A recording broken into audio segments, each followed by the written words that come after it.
that follows.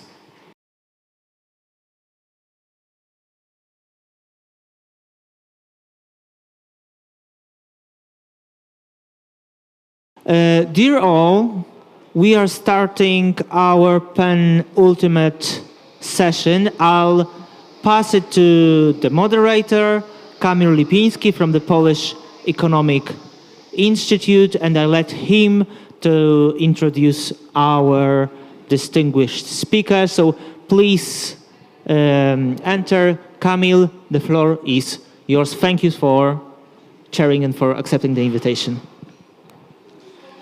Thank you for inviting me to the panel. I'm glad to lead this, let me call it a very, like the panel on EU international policy. However, at the very beginning, it seems increasingly Polish, I would say. But I hope that we'll reach together some level of mutual understanding and talk a bit about the pros and cons, about the difficulties in establishing the common EU international policy regarding the Green Deal. Firstly, like in this panel, not to overtalk it too long, like I would like to put esteem on this values and realism. That when we speak about international politics, it's sometimes that we make everything so big, like that there are no social actors, no business, no interests, and there are United States, China, and colonization of Mars. So basically, I would like and encourage my distinguished panelists to focus more or more down to earth, more practical elements of our international policy and the particular constraints. In my panels, in my panel, there is Professor Heather Graby from University College London and Catholic University Leuven, senior fellow at Bruegel, and Minister Marcin Korolec. And I would like to invite, Minister Marcin Korolec, the director of Green Economic Institute, chairman of Electric Vehicle Promotion Foundation, and former minister of Environment and Government Plenipotentiary for Climate Policy. I would like to invite as well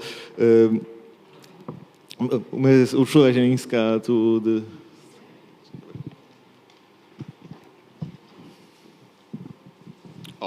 Now, as we are here, I would like to start with the question to Heather Graby. Like when we think about the international EU policy, we often either focus on green responsibility, as in former panel, or green burden, if you are against it and want to criticize it, or we put esteem on green soft power, soft power, that it will be our strength, that we will prevail, that the role of EU will increase thanks to the EU international climate policy. So my question to you, as you've been researching the impact of European Green Deal on international policies, what it can be? What condition has to be fulfilled to make this international policies effective? Thank you very much. Shall I just check that you can hear me first? Yes. Yeah? Okay, great. Super. Okay, dzień dobry. It's a pleasure to be with you virtually in Poland, and I'm sorry I can't be there in person. This is a very interesting question. We're coming up to the 28th Conference of Parties, still the EU is in the position of declaiming we are in the lead, we are providing global leadership on climate policy, and still we see the way that the COPs are really finding it very difficult to get to agreement between all of the parties on key issues, such as phase out of fossil fuels and so on. So in terms of the international climate diplomacy, the COP is the big event on the annual international agenda, and the EU is there both to deliver on its own promises, which it's doing fairly well in terms of the reduction of emissions. So with the Fit for 55 target and the package that the EU has come up with, if the member states deliver on it, in fact, they're on track to reduce emissions by 57% by 2030. And the EU is also going to, has announced it's going to pay into funds for climate finance. It's delivered already on its part of the promised 100 billion for climate adaptation, primarily in the global south. So it sounds as if the EU can go to COP at the end of this month with a clean conscience, saying we've done our part, we Europeans, we're reducing our emissions, we're paying for climate adaptation in the rest of the world. Good for Europe. We are the climate leaders. Give ourselves a pat on the back. But of course, it's more complicated than that. And I just want to raise to you two big issues which are not really factored into the Green Deal and the impact that it will have on the EU's international relations. They're just simply not there yet. One is, of course, the way that other countries will be incentivized, but also will be negatively affected by some of the EU climate policies. So the one that everybody talks about is, of course, CBAM, the Carbon Border Adjustment Mechanism, which will be phased in from 2026. And already the reporting period started last month, whereby companies have to report on their carbon emissions. And then once it's in place, as it's phased in, that means that all of the goods coming into the European Union will be assessed for their carbon footprint, for the emissions that are embedded in them, and they will be taxed accordingly with the adjustment mechanism. And this is very necessary to prevent carbon leakage, to prevent European companies from trying to escape the emissions trading scheme by moving production, dirty production abroad, and simply polluting and releasing emissions somewhere else in the world, and then exporting their goods into the EU. That's very necessary because the climate doesn't care where the emissions are produced. If the emissions are produced on the European continent, or they're produced in Morocco, or they're produced in Ukraine, they still all go into the atmosphere. So that's why CBAM is necessary. But of course, it means it's deliberately designed to create an incentive for other countries to introduce equivalent carbon pricing schemes so that their exports don't fall foul of CBAM, so that they can avoid the tax. Some of them are starting to think about this, Turkey, for example, and the incentive may well work for quite a lot of the EU's trading partners. But there's still the question of how will it work with the biggest trading partner, which has not introduced carbon pricing, and that's, of course, the United States. So CBAM is very necessary, but there's a lot of work to be done to use it effectively as a deterrent of dirty imports, and also to encourage carbon pricing in other countries. And I'd be happy to go into that in more detail. But I want to just raise one last issue with you in terms of thinking about the EU's role in all of this, which is that CBAM is intended to deal with the carbon emissions that are embedded in goods that the EU imports. But of course, there are other embedded environmental externalities, as economists call them, environmental harms, which are in all of the goods that we import, from textiles to food to steel to wood. And that's, of course, pollution and also freshwater usage. So, for example, if you think about the fast fashion that we import into the European Union, that causes enormous use of fresh water and causes water pollution in Bangladesh, where 90% of the production of textiles in the clothing sector are intended for the European market. And the effects in Bangladesh have been very serious in terms of the environmental harms it causes. But we don't count that yet. We have no means of counting environmental impact elsewhere in the world.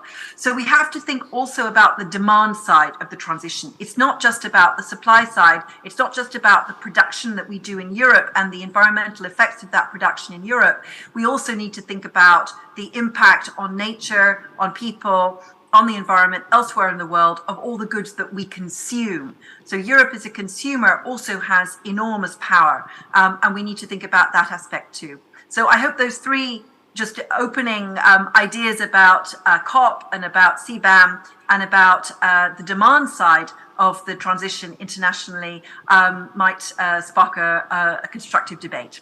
Thanks a lot. Speaking of Conference of Parties, when 10 years ago Minister Koroles was leading the Conference of Parties in Warsaw, there was an idea raised by many African countries that some kind of 5-year global transition plan should be raised to share the technological effort, to share the capital effort. However, right now, 10 years afterwards, we live in the world of increasing protectionism. And the customs are back, and the support is very strong, also green in many cases, support mechanisms are back. So, and CBAM is also put in these two aspects. So first, it's the element of expansion of our of enforcing and protecting the transition and countries who involve themselves economically in transition, but on the other hand is also a form of custom, it's form of costs to decrease the competition from outside. So my question to Minister Koroles is, shall we in general compete? What should be the strategy? Should the European Union compete with United States and China on the aspects of support schemes, on the aspect of green industrial policies to protect their markets, or we should focus more on global narrative to establish some form of international Green Deal? First of all, thank you for the invitation.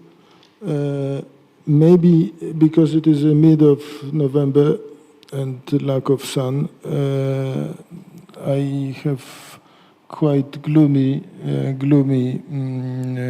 ideas.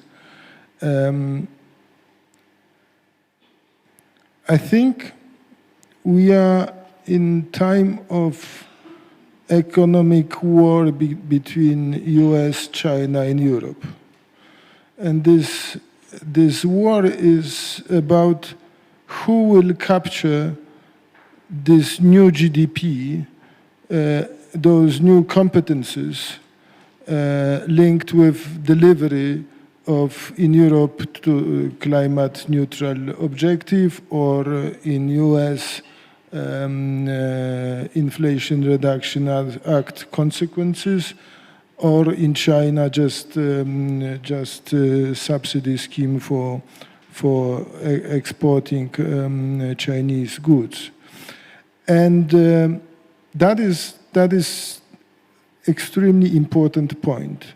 First, second, this fact of economic war about future GDP. And second, we still don't know how we will achieve this climate neutrality objective in Europe. We are starting to realize how big the question is, how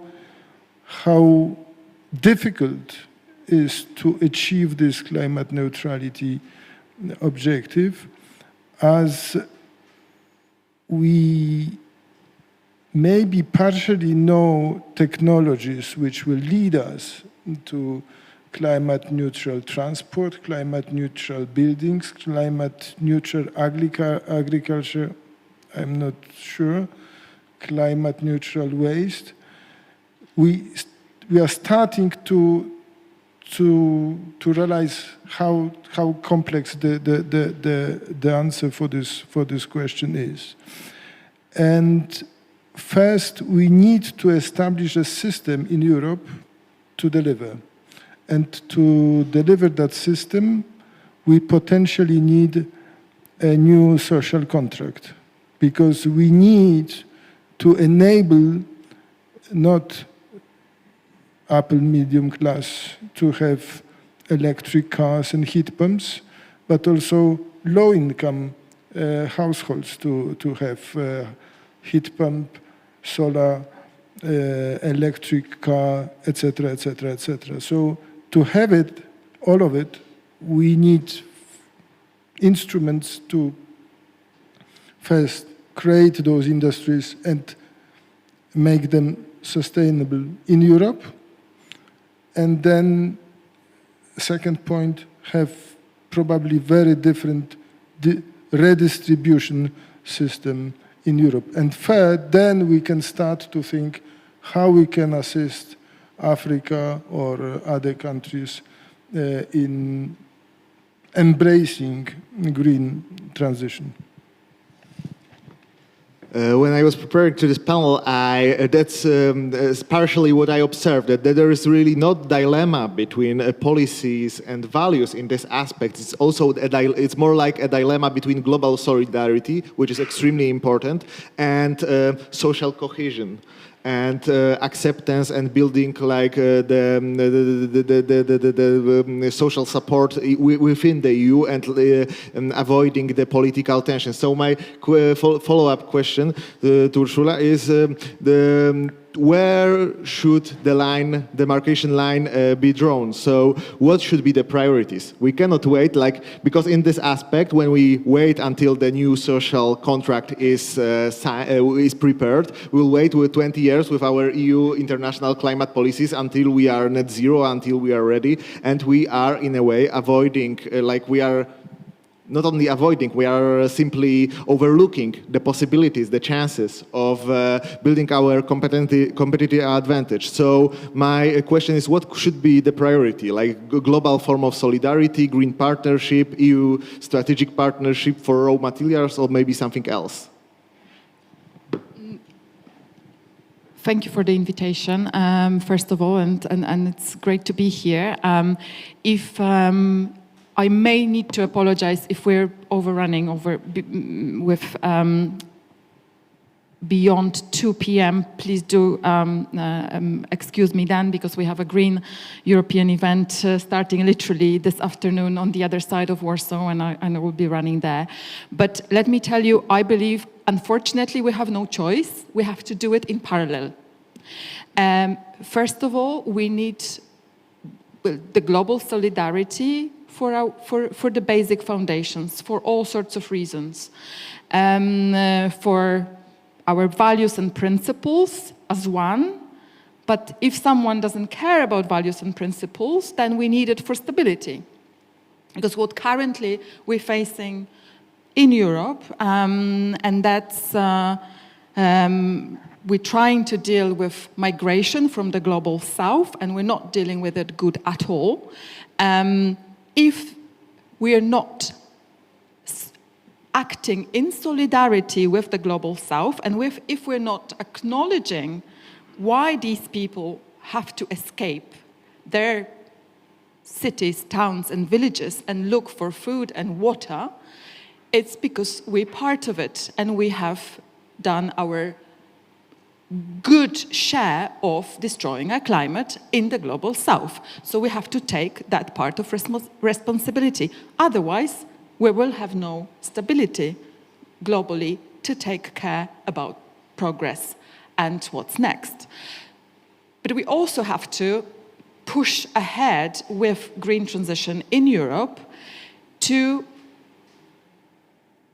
do our share and fight for climate, but also to keep up and develop progress and keep technologies, green new technologies in Europe and really keep up in this race, because the race is really on. We already have lost as Europe competitive advantage in producing solar panels. We're buying them now from China.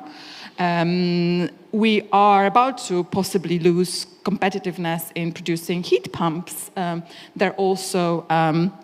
There's also big producers outside of Europe. So if we're not keeping up and keeping the pressure on ourselves, we will lose the competitive edge or advantage in terms of this race for green technologies and green transitions. But there's also a mission that Europe has taken upon itself to include others and to share the burden and to share the progress. And the reason China has a emission trading system now is also, I think, partly thanks to European efforts to include China in trying to reduce, in the mechanism that is helping to reduce emissions. And it's so far, albeit very criticized, but the only effective way of reducing emissions. So I'm afraid there is no one or the other way to get around it. We have to do at least three-pronged approach as Europeans to have a stable and safe future for ourselves and for everyone around us. Thanks. However, the problem that can be observed here that while we are getting involved in Global South, we are also getting influence. And we cannot be impactful without concentrating some form of political impact and power. So aren't we, to what extent will we reproduce, and this is my question to Heather Graby, to what extent the European Green Deal and international EU policy might reproduce the post-colonial economic relations? And is there a risk that it will backlash totally, and those countries will turn to BRICS to avoid this EU impact and and the climate transition pressure? Well, all countries in the world and all human beings in the world have a role to play in the climate transition, because we will all be dramatically affected by climate change in the future. And much more so if we don't act now. I mean, already the wildfires, the floods that we're seeing this winter, the extreme heat we saw last summer, these are affecting us in Europe. But of course, there are also terrible impacts elsewhere in the world, which is going to cause more and more climate migration. It's something that it's very difficult to talk about in the political debate at the moment, but it will be important. But I think that the issue of it's very hard to find the right term for this, what you could call the global south, which is tricky because India and China are both north of the equator, whereas Australia is usually not included in the global south, but it is south of the equator. So it's difficult to find a term. But certainly I think developing economies, especially developing countries, are bearing the brunt of climate change already because they are often closer to the equator and they're often in, they have less infrastructure to be able to deal with extreme weather and other effects of climate change. So I think there is a strong historical justice case for helping them a great deal more with adaptation, as well as in having a global climate mitigation system which recognizes the unjustness both of the historical emissions, which are already up in the atmosphere, which are largely emitted by the high-income countries, particularly Europe and the US, especially the US, and also the unfairness of the carbon emissions right now, where the average American emits 7 times as much carbon every year through their activities as the average Indian, 7 times. So this is, these are very deep injustices which I think the other speakers are rightly calling attention to. Having said that, the question of economic relationships with developing countries and some of the emerging markets is quite a complex one, because the colonial economic model was extractivism. It was taking raw materials from these countries, exporting them to richer countries who then put in the added value and reap the profits from those extracted materials, leaving very little wealth and very little profit in the countries of extraction. Now, the main country that is doing that right now is, of course, China, because China has had a 20-year policy to develop its prowess in clean tech. Now, that's a global public good in that China is now providing the kinds of solar panels and batteries that the whole world needs in order to decarbonize. But it's also problematic for two reasons. One is it means that the countries from which Chinese companies are extracting materials, from which China is buying its raw materials and then refining them and manufacturing them in China, they're not getting enough of the value of the raw materials. The second problem it's causing is that we're still extracting far too much from the Earth's crust. We need to be looking at the sufficiency arguments, increasing the efficiency of our resource use and simply extracting less in general. But the third issue is about how these countries can move up the value chain and how both the EU should be producing more clean tech, and I agree with the previous speakers on this, but so should a lot of other countries. You know, think about India, which has enormous capacity for low-cost manufacturing. At the moment, it's getting, unfortunately, far too large a share of its energy mix from coal, for which there is really no economic or climate argument. And so India needs to build out its own renewables so it can move to renewable energy, but it could also become part of the supply chain of producing clean tech. So it both needs to consume a lot more clean tech in order to increase its renewable energy share, but it also could be producing more clean tech as a low-cost manufacturer. If we in Europe were to think about having a supplementary supply chain to complement that of China, to bring other countries up the value chain and make them part of a diversification of supply chains for clean tech. I've just done a paper for Bruegel on this, which sets out these arguments in more detail, so I won't talk further here. But I think that's a very important way of moving developing countries up the value chain, giving them more of a stake in the climate transition, which they have committed themselves to, but they need a different transition path from ours because they don't have the access to finance that would be needed to build out the renewables fast enough, and they don't have at the moment access to the production part of clean tech. So there are significant opportunities for them to have more revenues that are generated by their own production of clean tech in order to invest in the renewable energy build out. I hope I've explained that point well enough, but it's I think we've got to move away from extractivism, but so does China, and I think there's a very interesting case to be made for setting up a clean tech supply chain that engages more economies. Thanks a lot. I always had, as an employee of a Polish Economic Institute, I always had a difficulty with global south and global north approach because it somehow pretends that Soviet Union did not happen as a historical event and all the post-Soviet area simply is difficult to tackle within those and Central Eastern Europe within the European Union. So my question coming to that question, like when we think about global south and global north, and we simply do not look at the east. And my question to Marcin Korolec is there any special role that Poland or Central Eastern Europe or East in general can play in energy transition?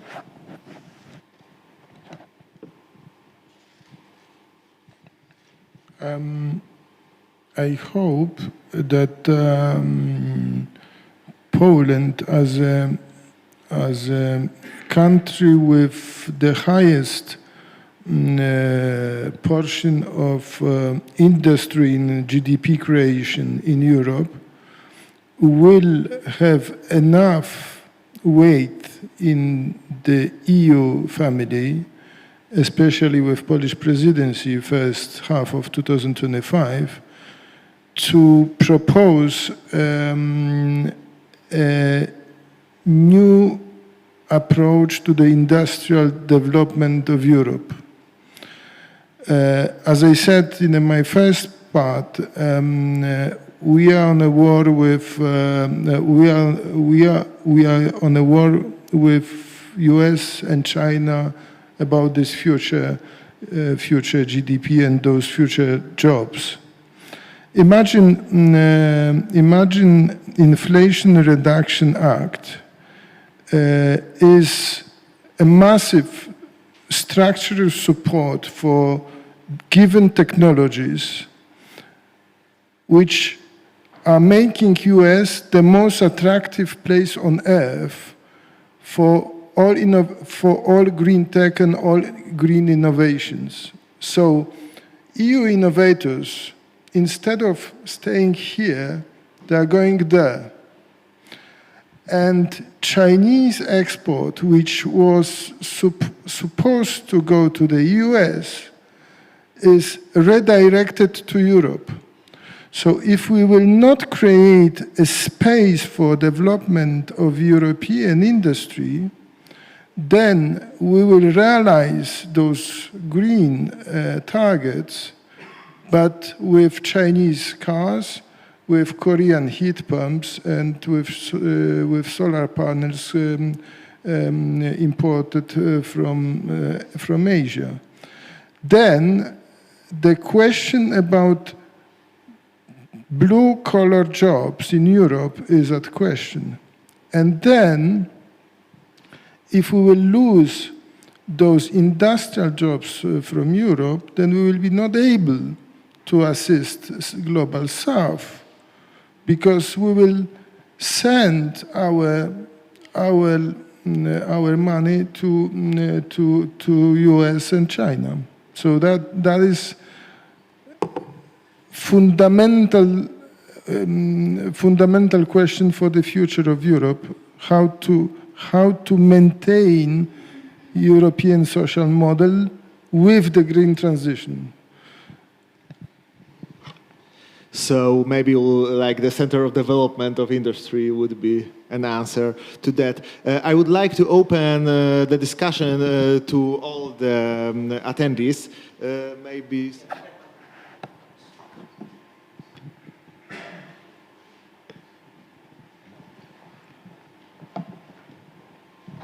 Thank you. I forgot to introduce myself. Marcin Kowalczyk from WWF, former Polish negotiator in the area of climate finance. And I think that finance will be one of the linchpins of the discussions during the COP28. We'll have a lot of discussion, of course, on 100 billion, which apparently was reached in 2022. That's the news from yesterday.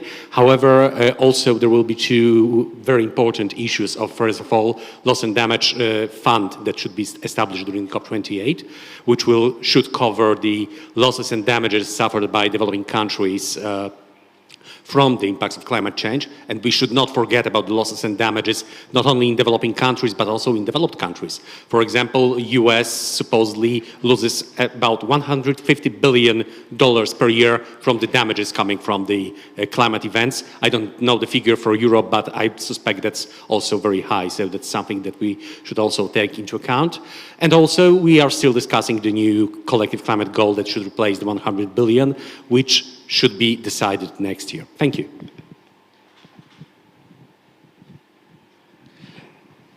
Any other questions from the floor?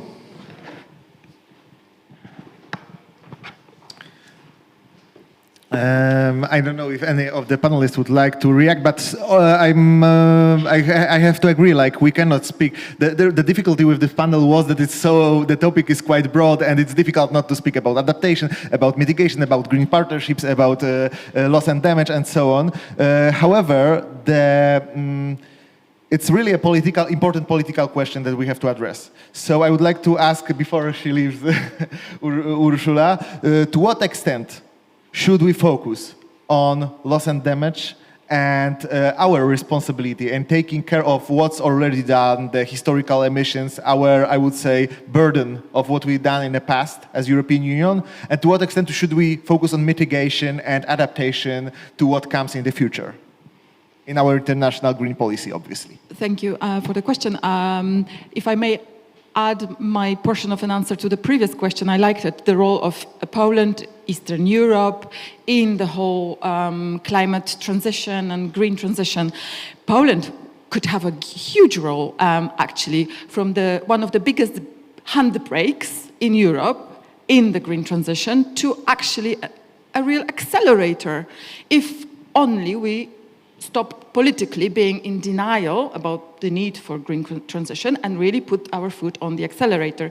Then the opportunities are immense. So to what extent should we focus? I think whether we need to focus on the future. We need to focus on safeguarding, building safe foundations for our future. And that includes cleaning up the mess we've produced in the past.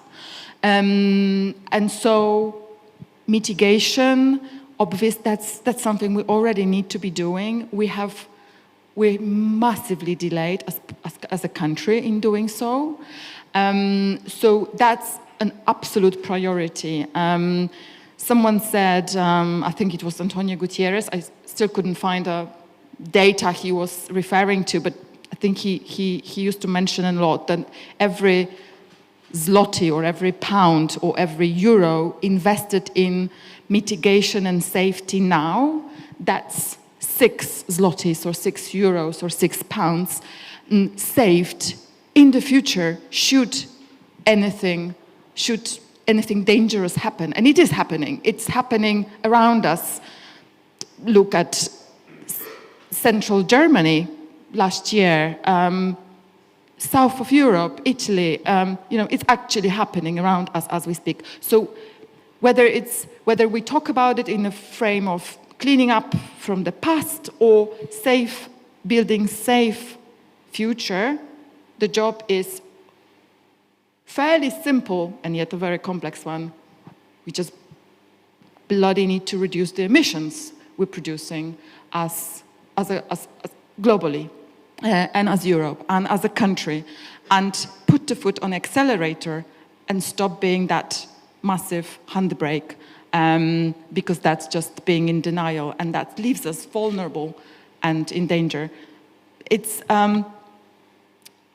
it sounds like very simplistic answers to a very complex task that's ahead of us, but I think we need to start on that journey, and I hope this will be possible in Poland now after the elections, that we can actually stop being a handbrake and put our foot on the accelerator in the green transition, because the time is really high. Thank you. So we can identify 2 potential roles: the handbrake of transition, or the center of future in the green industry, which is like the choice which is interesting to do, and it will have to be made in the future.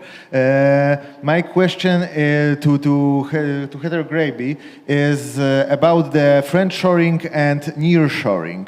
To what extent the Russian aggression on Ukraine and the post-COVID relocation of industry will, on one hand, facilitate the development of the EU industry, and in some countries it might even recreate the industry. To what extent it will be a burden to our international green relations, because the relocation means that we are resigning that we are cutting some of long supply chains that are in third countries. So how to avoid this dilemma between security of our supply chains and the nearshore and losing this competitive advantage and this good relations with third countries?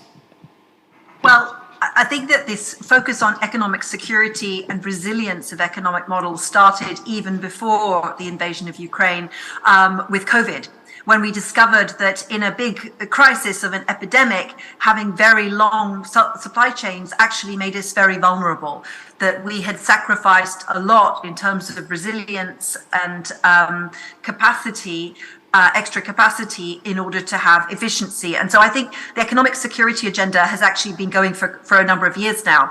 Now, I think that the one positive thing, I say the only one positive thing that Vladimir Putin has done for Europe is forcing us to change our energy system, forcing the Germans out of their complacency about cheap Russian gas will flow forever, and forcing the energy transition to move much more quickly. And that has caused much more thinking about energy security and, of course, moving out of Russian gas as part of economic security. We now need to move further and think about economic security over a longer time frame, because economic security is not only about supplies, endless supplies from other places. Yes, that matters, it's important, but it's also about the sustainability of the whole economy, which in turn depends on sustainability of the environment around it. Now, the European Central Bank has started looking at climate risks, but also at ecosystem risks. They've actually done a study in which they found that 3/4 of companies in the euro area are extremely exposed. If they would basically go bankrupt if they lost one ecosystem service. So what nature is providing to them for free in the form of fresh water or pollination, which is essential for 70% of our food, or fresh air, and so on. These things are all provided for free by nature, but they are not really accounted for in our economic systems as a result. So we need to be looking at the environmental risks to the economy and thinking about economic security as being embedded in environmental security and climate security. That's got to be much more part of the thinking of economic policymakers. But to come to your question about the nearshoring and friendshoring, the problem with the Inflation Reduction Act is that it sets up subsidies for reshoring manufacturing jobs to the United States, which makes sense in political terms, in creating a political constituency for climate action in Republican districts. But it's not something that's replicable by other countries and other continents. Here in Europe, our supposed response to it, the Critical Raw Materials Act and the Net Zero Industry Act, which are just going through this week, we don't have federal level subsidies like the US does. And we don't have a governance framework which would allow the targets that are set in those things to work. So I think Marcin Korolec is quite right in saying that we need to have clean tech jobs in Europe because that creates a political constituency. And I think that logic behind the IRA, behind Bidenomics, is one we need to think about in Europe as well. I agree with that, but we have to think about what tools to use, because we don't have the same policy tools that the United States has in order to reshore clean tech. I think it would make more sense for Europe as a more open economy with a very open trade regime and with carbon prices rather than subsidies as our main market shaping mechanism when it comes to the climate transition. It would make more sense for us to invest in a supplementary clean tech supply chain, which uses European innovation and high-end European manufacturing to be part of a supply chain, but not assume that we can do enough extraction and refining and the more basic manufacturing in Europe, because it's very expensive to do that here. We're a very densely inhabited continent, so it's quite hard to do mining in Europe because we have people living all over the place. There aren't very many empty areas, and we are energy poor. To do refining of raw materials, and you need a lot of energy. And we don't have enough of that. Energy is very expensive in Europe, and we haven't built our renewables enough. Better to do that in places which have more abundant land space to have solar farms and very large wind farms and so on. So I think we need to think about industrial geography in political terms. As Marcin rightly pointed out, it is really important that it's clear to people that the climate transition will deliver, and I think it will deliver, very interesting and well-paid and high-quality jobs in the future. It will. But we can't just fall back immediately on previous economic models and say, well, we'll provide public subsidies to continue those economic models where they don't really make sense in terms of the new industrial geography of a renewable energy economy. If the crisis will help us to solve the energy trilemma between energy security, sustainability, and affordability, it would be really great and for sure strengthen the EU international green policy. Thanks you all for listening to the debate, and I hope everyone will enjoy the lunch that follows. Thank you so much, Heather. Thank you, Marcin. Thanks to Ula. Thanks, Kamil, for chairing.